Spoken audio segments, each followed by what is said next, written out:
సందేశం ద్వారా అందించారు గౌరవ ముఖ్య అతిథి వారు.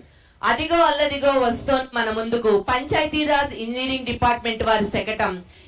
గిరిజనుల అభివృద్ధి ధ్యేయంగా భావించి ఆంధ్ర రాష్ట్రం అడవి తల్లి బాట అనే నినాదంతో గిరిజన ప్రాంతాల్లో పండుగ వాతావరణం తీసుకొని వచ్చింది.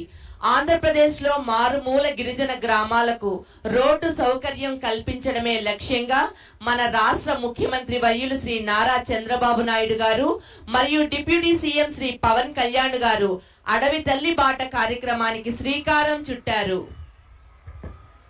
తదుపరి స్వచ్ఛ రథం చెత్త నుంచి సంపద. రాష్ట్ర వ్యాప్తంగా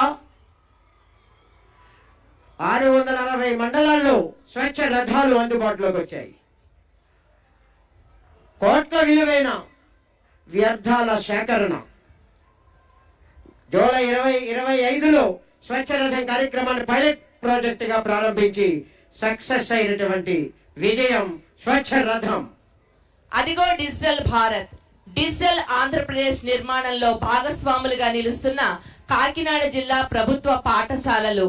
కాకినాడ జిల్లా విద్యాశాఖ సమగ్ర శిక్ష ఆధ్వర్యంలో ప్రభుత్వ పాఠశాలలను ఆధునిక సాంకేతిక పరిజ్ఞానంతో తీర్చిదిద్దుతూ విద్యార్థులే రేపటి ఆవిష్కర్తలు అనే లక్ష్యంతో ముందుకు సాగుతోంది.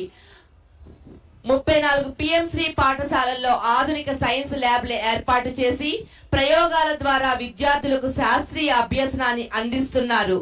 ఇదిగో ఈ బాల శాస్త్రవేత్త లేత చేతుల్లో రూపుదిద్దుకున్న ఒక రోబో గౌరవనీయులైన ఉప ముఖ్యమంత్రి వర్యులు శ్రీ పవన్ కళ్యాణ్ గారి ముందుకు వచ్చి సెల్యూట్ చేస్తోంది.